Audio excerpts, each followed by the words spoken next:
Alright guys, so today I'm talking about the SIRT gun, the SIRT training gun.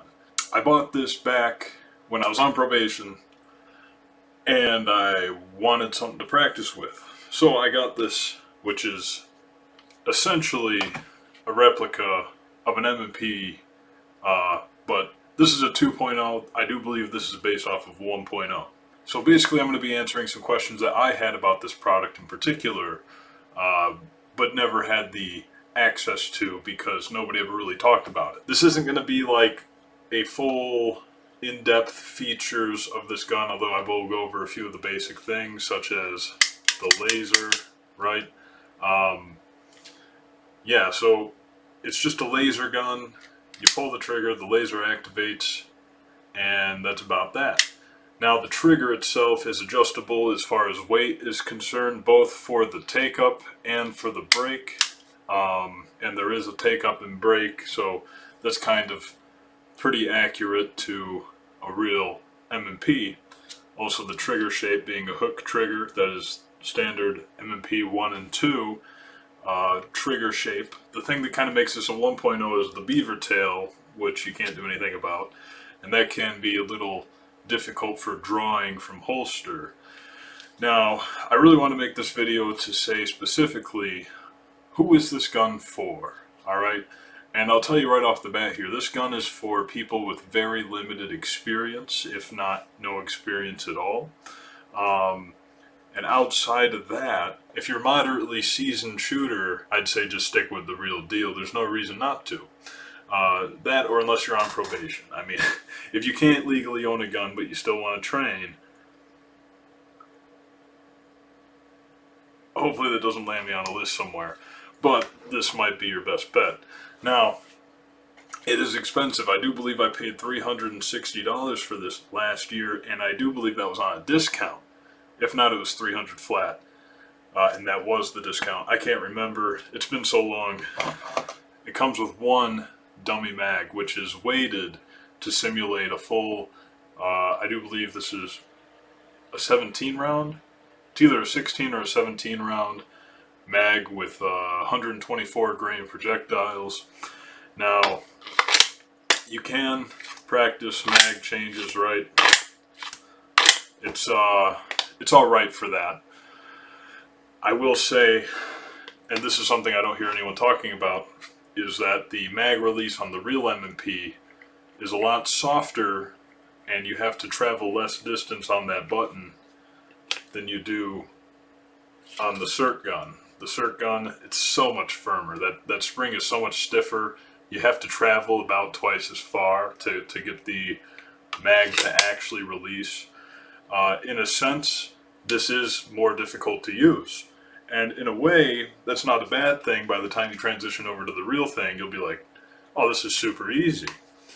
But just a heads up, it is more difficult to use the mag release. And that goes for both the left side and the right side, as this mag release is ambi. And you can set it up to your liking. The shape around where the mag release is kind of sharp. I noticed when I was using it, I was getting some pretty serious wear on my thumb right there for the mag release. Now, really, you just keep doing it, it's going to build a callus. I mean, my thumb is all calloused up by now, a year later. But I remembered essentially getting blisters on my thumb right there just from the mag release alone. There is no functioning slide. I will show you, it does take a real M&P mag, alright? But not the other way around. Alright, and of course I have the flare on there. Is it in there? No, okay, it's just, I was about to say, of course it has the flare on there, right? But even without the flare, no matter how far you push that mag in, it's never going to connect, it's never going to be fully seated. So, you can't really use these to practice with weighted mags for a real M&P, which is, in my opinion, they're really missing out on a big opportunity there, because they could have just sold these separate. People could have bought them to practice on a real M&P. Hey, I don't know, it's not my brand, not my business, okay? They can make their own choices. The mags are also expensive. They're like $20 a piece. They're almost as much as real mags. Like, Why are they that much? It's plastic with metal inside of it. Basically, I'd say this gun is really good for if you bring a new shooter to the range and they've never even touched a gun before. You might want to hand them this first. I mean, sure, you could hand them the empty real deal, and that would probably get the point across.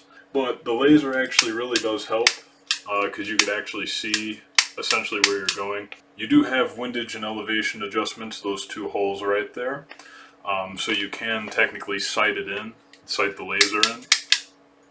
Mine is pretty sighted in. I mean, if I point it across the room and at the other wall, it'll be pretty much right on point. As far as battery life goes, I will say I haven't had to change any batteries on this thing yet. And I did use it quite a bit, especially over those 4 months. But even outside of those 4 months, I used it. It can, in fact, fit a real M&P holster, just like that. Alright. The dimensions are there. The dimensions are the same, essentially. Alright, it's not exactly the same. They got to change it up a little bit so they, there's no problems there. But as you can see, mine is the 5-inch. This is a 4-inch. It's the same gun. Alright? So if you're very new to shooting and maybe you just can't afford the investment in ammo and going to the range all the time, or at least once a week like myself, I can see why this would be a good investment, especially, like I said, if you're very new.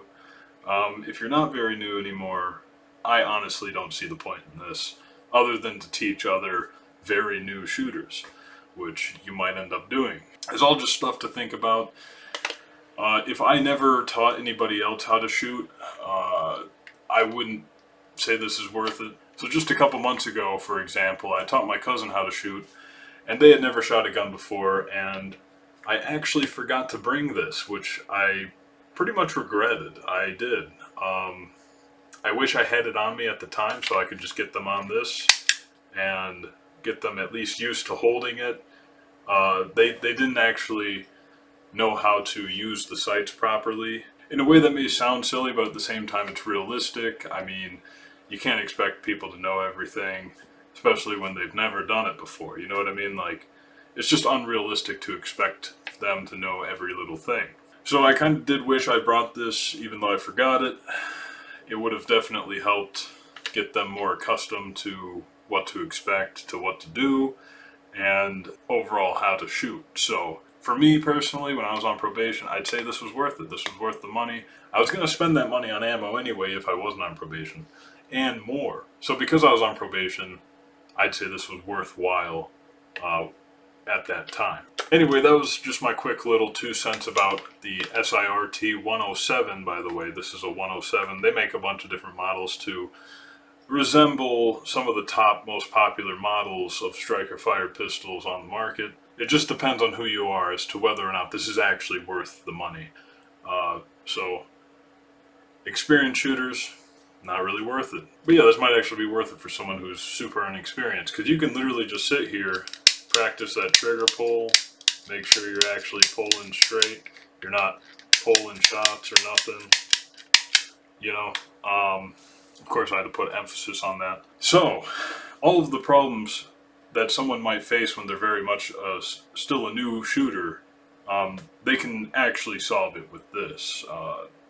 It's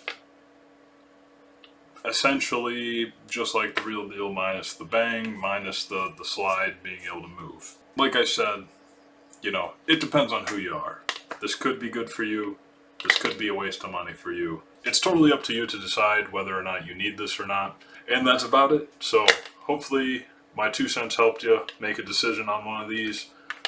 And yeah, it's all just very circumstantial. So have a good day and peace out.